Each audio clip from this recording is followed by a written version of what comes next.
Today we'll be talking about several videos today. I don't know if I'll make all the videos, obviously, but yeah, here is a new one. Why Nintendo wouldn't let Samus be in Fortnite? So, if you do not know, people still play Fortnite. Fortnite basically survives off of getting characters from movies, TV shows, and cartoons, and everything in between. Of course, other games into the game. And basically, Sony and Microsoft have rendered the characters in the Fortnite. Master Chief is in Fortnite, Kratos and Nathan Drake are in Fortnite, but no Nintendo characters have ever been put into Fortnite. And basically, Nintendo refuses to put their characters outside of Nintendo consoles. Yes, Nintendo has always done this kind of weird stuff. It is pretty weird. Okay, no one like they did the same thing with Rocket League. If you want to play the Mario Kart, you have to only play it on the Switch version. So if I bought it on the Xbox, I know Rocket League is free to play now, but I think it's free to play now. But if you want to play Rocket League with the Mario Kart, you have to play it on the Nintendo console.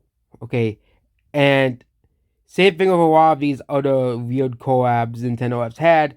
If you want to play as Donkey Kong and Skylanders, you can only use it on the Nintendo console. You cannot use it on any PlayStation version, any Xbox version. Nope, you cannot play on any of those versions, okay? As well. But basically, they wanted to have Nintendo represented along with PlayStation and Xbox because they wanted to basically, hey, we want to make the big three of gaming and, yeah. But Nintendo, of course, was stubborn and said no. So of course they didn't want Mario, obviously, because Nintendo was gonna probably say no to Mario being in Fortnite, obviously, because they don't want to see Mario with a gun or Pikachu with a gun. Okay, I don't know if Sonic is in Fortnite. I won't be. Is Sonic in Fortnite? I guess go. No, Sonic isn't in Fortnite, but I wouldn't be surprised if Sonic Adventure gets added into the game as well. Well, but I think with Sonic, I think it's gonna be a much more difficult character to do because Sonic is an animal. Most of the characters they have added to Fortnite are like humans. Okay, you know, and of course the occasional animal character, for example from Family Guy. But they have basically added a lot of characters into Fortnite. A lot of video game characters. They have added the Doom guy. They have added Marvel characters. They have added Star Wars characters. They have added DC characters. They have added John Wick into Fortnite and Master Chief. They have added Kratos. They have added Lara Croft. Basically, all the Street Fighter characters. They have added. I don't know about Final Fantasy, but they have added many characters. And I actually gotta see if Mega Man is in Fortnite. I guess no, Mega Man is not in Fortnite, which is pretty funny. They have Resident Evil characters in Fortnite as well. They're gonna have sorts of characters put at a certain time. I know they have Dragon Ball and Naruto characters, but it is pretty weird that Nintendo is still being a strange company and refusing to do collaborations with Fortnite. But they will advertise Fortnite on the Switch. They'll advertise it heavily as one of the big games for the Switch. Oh, Fortnite's on the Switch. But then they won't add the characters to Fortnite because they don't want the characters to be seen on PlayStation, PC, mobile, and Xbox as well. Which is pretty ironic to say by Nintendo because one of Nintendo's best-selling series, Smash Bros., is all about having all these third-party characters in the Smash Bros. Nintendo will beg people to give their characters up, and of course they'll oblige. But if Nintendo wants to give their characters up, they have to have all of these rules and restrictions. Even like Disney, which is one of the most restrictive companies in the world, one of the most protective companies in the world, allowed Marvel and Star Wars characters in the Fortnite. Okay, because Disney owns those characters. They allowed Marvel and Star Wars characters in the Fortnite very easily. Okay, when Infinity War was coming out, Fortnite was very popular. They just added Thanos into the game. No ifs, ands, and buts. Because they know, Disney at least knows that, hey, having Thanos in Fortnite will sell more tickets for Avengers. Okay, yeah, okay, yeah. And back in the 80s and playing with your friends and playing before, he told Gabe Wood, there was always saying that Spider-Man was allowed to do this and Batman was only allowed to do this, so Bobby can't hang out with Spider-Man. I want to create something where you can hang out with your friends and express whoever you want. Again, I don't play Fortnite. I played it like once or twice and never touched the game again. You know, but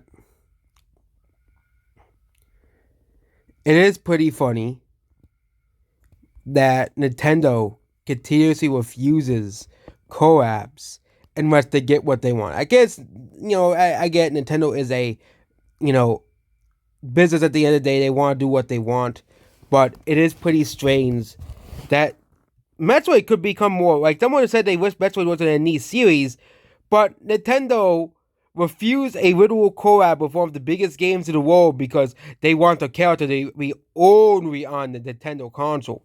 Okay, because they don't want them to be seen on PlayStation and Xbox, which is pretty sad and pretty funny at the same time. Okay, that's the reason why Nintendo games are not really viewed on Twitch either, because Nintendo probably doesn't support Twitch streamers. Okay, they probably don't say, most other companies want people to be streaming their games on Twitch. Not Nintendo. Nintendo does not promote it. Okay, the whole reason why the game Valorant was popular is because who I don't even know who made Valorant, but they basically paid a bunch of streamers money to make the game popular. Okay, and of course the streamers who liked the game stayed with the game, obviously, but they basically gave contracts, which is what they do for streamers to play this game for a total amount of years, so Valorant and can make money and the streamer can make money. Okay, and yes, I remember I was making like such big conspiracy theory, but it isn't too surprising that game companies will pay streamers so the games can be advertised by streamers. But Nintendo, they don't want to do that. They just want the casual audience, and I think this is the problem with modern Nintendo as a whole. They're so behind on the times that it's actually probably hurting Nintendo more than it is helping. Okay, yes, Nintendo does not care about stuff like graphics and making the games as look like movies. I respect Nintendo for that. Nintendo cares about the old gameplay experience that they started with games like Mario 64. But Nintendo has always made these horrendous business decisions that have baffled us. When Nintendo could be amongst the most successful companies like they were right now, but Nintendo, for example, let's go back to the N64.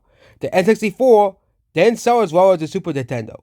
The N64, they refused to use discs, so guess what? The N64 didn't have as many games as the Sega Saturn and the PS1 because they refused to use discs. And when they used discs, they used the inferior tiny discs for the GameCube as well. Okay. And with the Wii was very successful, but it mostly depended on casual gamers. And if casual gamers would play the Wii. Okay. The Wii refused to improve graphically or quality wise. Okay, the Wii U, that was because of the whole naming of the console. And now Nintendo has an actual successful console. The reason why the Switch isn't that powerful is because it's a hybrid console. Okay, it's a handheld. I know handhelds, they have definitely improved the technology in the past 6 years or stuff like the Steam Deck.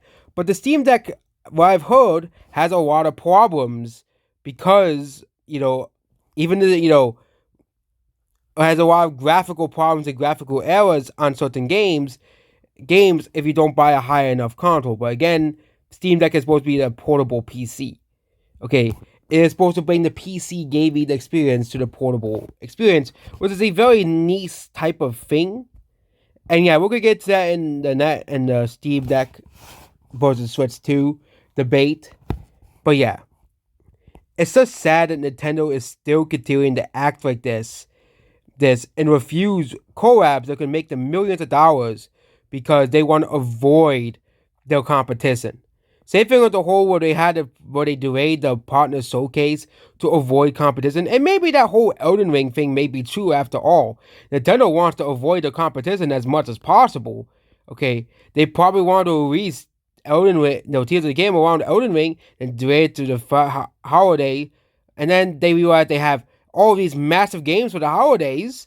Okay, because they only had Splatoon, they only had Pokemon, so they had to delay Zelda to 2023. Okay, that's what they had. That's what they did. Because then they put out. I think they were probably planning to release it in February, but they were Nintendo is just such a strange company. Their business decisions just baffle me and millions of others. Okay, Nintendo's games are pretty good, and I'm going to defend them until the day I die, especially the really good ones. But some of Nintendo's awful business decisions, I'm not defending. Okay, this does not. As much as I hate Fortnite, millions of people play Fortnite. Okay, Nintendo still decides to be this stubborn and this much of a whiny baby company that they don't want their characters to be visible on other consoles. And that is it about this video. Goodbye.